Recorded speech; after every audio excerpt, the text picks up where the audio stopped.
बिस्मिल्लाहिर्रहमानिर्रहीम। अस्सलामु अलैकुम वरहमतुल्लाहि वबरकातुहू। आप देख रहे हैं लर्न अकाउंटिंग और मैं हूं कमर सोहरवर्दी।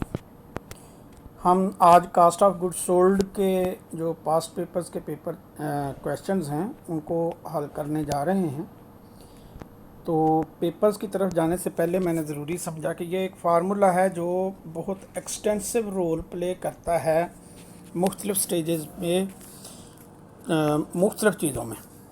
तो ये मतलब फिनिश गुड्स की हो सकती है, वर्क इन प्रोसेस की हो सकती है, मटेरियल की हो सकती है। तो ये अपवर्ड भी चलता है, डाउनवर्ड भी चलता है। नॉर्मल जो है वो ये साइड है, ये नॉर्मल साइड है कि हमारे पास जो है वो ओपनिंग स्टॉक होता है प्लस परचेजेज़ होती हैं और ये बराबर हो जाता है अवेलेबल फॉर सेल के। उसमें से क्लोजिंग स्टॉक माइनस करते हैं तो यूनिट सोल्ड हो जाता है। लेकिन हमें क्या किया होता है उन्होंने कि क्लोजिंग स्टॉक जो है वो नहीं दिया होता, यूनिट सोल्ड दिए होते हैं, यूनिट्स मैन्युफैक्चर्ड निकालने होते हैं। इस तरह से ये मुख्तलिफ आप देखेंगे कि होगा। तो हमें यूनिट सोल्ड दिए हैं, क्लोजिंग स्टॉक दिया हुआ है, तो ये अवेलेबल फॉर सेल हो जाएगा। ओपनिंग स्टॉक अगर मिसिंग है तो इसमें ये यूनिट मैन्युफैक्चर्ड दिए हुए हैं, तो इसमें से ये जब माइनस करेंगे तो ये आ जाएगा। ये फार्मूला जो है वो टिप्स पे होना चाहिए, बहुत ज़्यादा रटा हुआ होना चाहिए। ठीक है, ये नॉर्मल है और ये हमें इसमें ज़्यादातर वो पूछता है, ज़रा बल दे के कह लें कि हमारे पास है ये मैन्युफैक्चर्ड या परचेजेस प्लस ये एक मिसाल से देखते हैं, उम्मीद है ज़्यादा बेहतर समझ आ जाएगा। हमारे पास 2000 यूनिट सोल्ड हुए, क्लोजिंग स्टॉक था 600 यूनिट, तो अवेलेबल फॉर सेल कितने होंगे? 2600।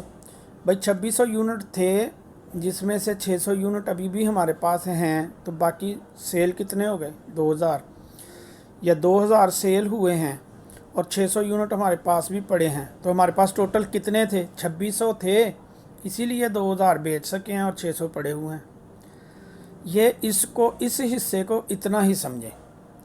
अब इसकी दूसरी साइड है, ये मिड है, इसकी ये दूसरी साइड है कि इसमें से तीन चीज़ों में से दो चीज़ें हमें दी हुई हों तो तीसरी हम निकाल सकते हैं ना।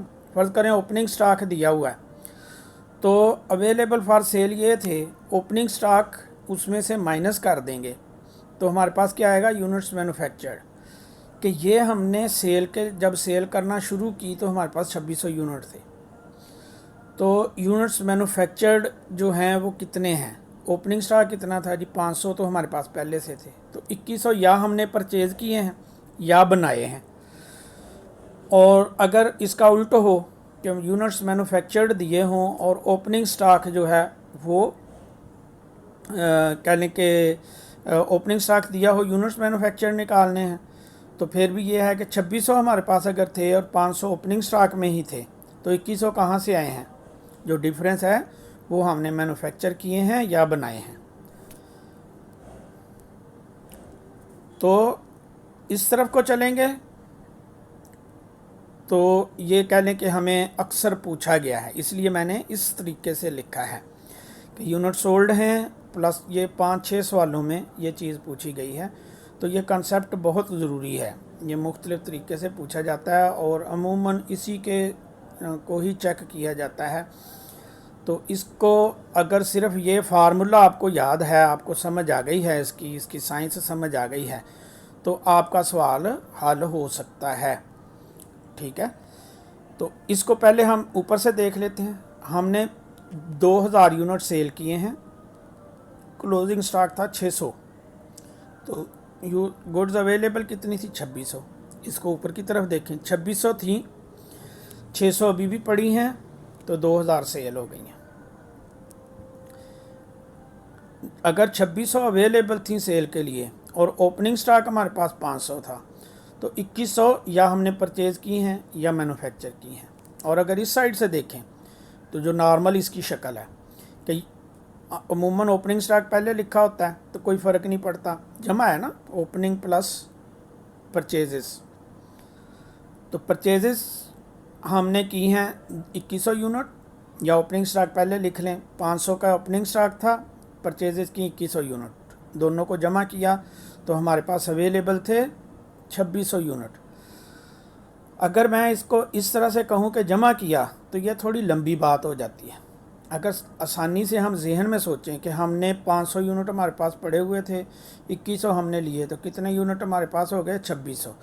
अगर 600 जो हैं वो हमारे पास अब भी पड़े हुए हैं, तो इसका मतलब है कि 2000 हमने सेल कर दिए या गुम हो गए हैं, कहीं गए हैं ना, तो उसका ब्रेकअप लहदा से दिया हो। तो ये हमारी ये कंसेप्ट जो है दैट इज़ वेरी इंपॉर्टेंट। इसी तरह ये सेल का एक फॉर्मेट है, ठीक है। इसको मैंने दिया है कि आप इसका थोड़ा आपको कंसेप्ट हो जाए।